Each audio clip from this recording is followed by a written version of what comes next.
Hey guys, welcome back to my health coaching channel. I'm wearing my lab coat today because we are going to be talking about sugar chemistry. So sugars are carbs that are composed of elements hydrogen, carbon, and oxygen. There are many different types of sugars, but some are more complex than others. So first I want to talk about monosaccharides. Now mono, it's the prefix that means one. So monosaccharides are actually what would be like the one building block for more complex carbs. And the sugars that would fall under monosaccharides would be fructose, glucose, and galactose. Next we have disaccharides, and the prefix D stands for two. So disaccharides are actually two monosaccharides that are formed together. So some common combinations would be glucose plus fructose, which equals sucrose, also known as table sugar. Then we have glucose and glucose, which equals maltose, also known as malt sugar.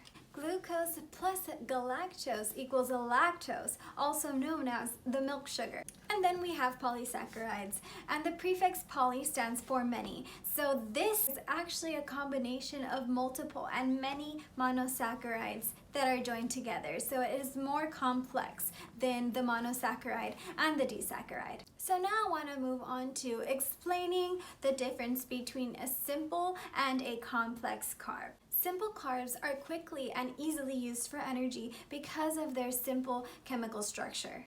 Both monosaccharides and disaccharides would fall under this category. So simple carbs often lead to a faster rise in blood sugar and an insulin secretion from your pancreas. This reaction of your body can cause many negative health effects that we will be talking more about in this video. So now for the complex carbs. Polysaccharides would fall under this category, and since they have the long chain of monosaccharides, they would take longer for your body to digest. So most complex carbs contain fiber, they contain minerals and vitamins, which in the end actually slows down digestion so you don't spike your blood sugar the same way you do when you have a simple carb. However, dividing sugars into the two categories of simple and complex carbs does not account for the effect that every single food is going to have on your blood sugar. Whole grain bread is considered to be a complex carb, but when you eat whole grain bread, it still spikes your blood sugar quite a bit. Which leads me to my next topic, the glycemic index. And for those of you that don't know what the glycemic index is, it's kind of like how some of you guys like to rate how hot a girl is from 1 to 10. Well, the glycemic index is a rating from 1 to 100, and it basically tells you how sweet and how much a food is going to spike your blood sugar. So here is how that scale works. Low glycemic foods are on the scale from 55 or less. Medium level glycemic index foods fall anywhere between 56 and 69, and high level glycemic foods fall anywhere between 70 and 100.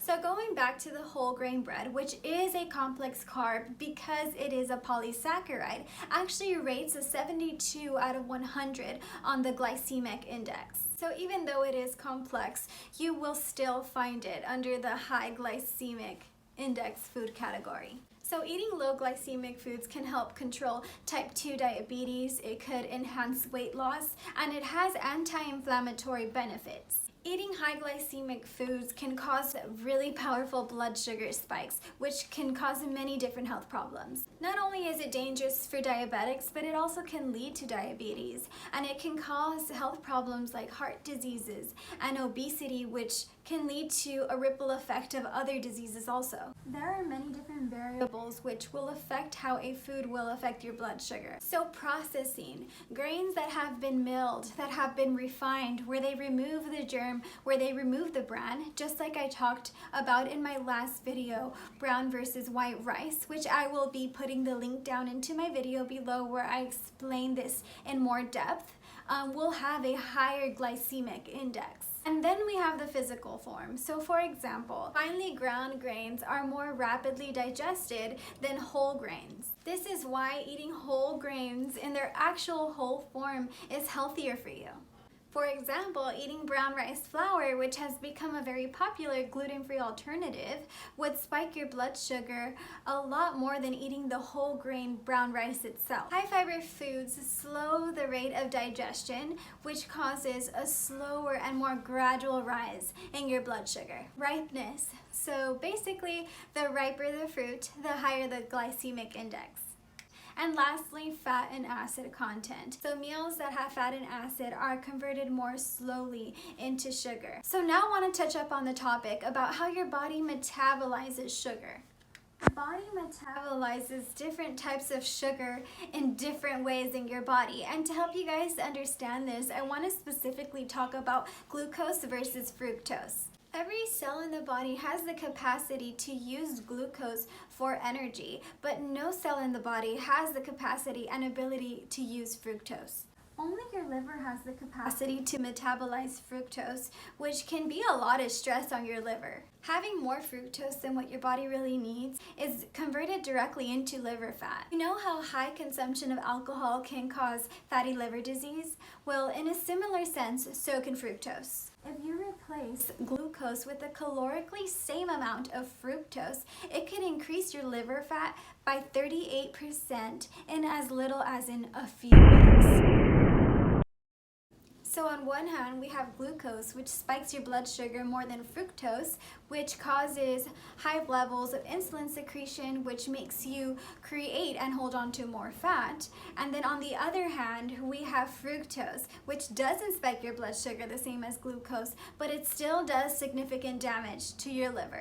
Take agave, for example, which is 90% fructose, and it has a glycemic index of 17, which is really on the low side. So it looks good because it's not going to spike your blood sugar, compared to table sugar. But then on the downside is if your main consumption of sugar comes from agave, it will eventually do a lot of damage to your liver, and also if you're eating, other foods that are really high in fructose.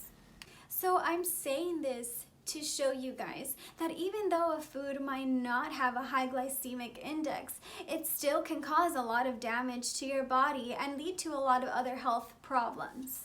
Which is why, personally, I try to stay away from sugar as much as possible, especially added sugars.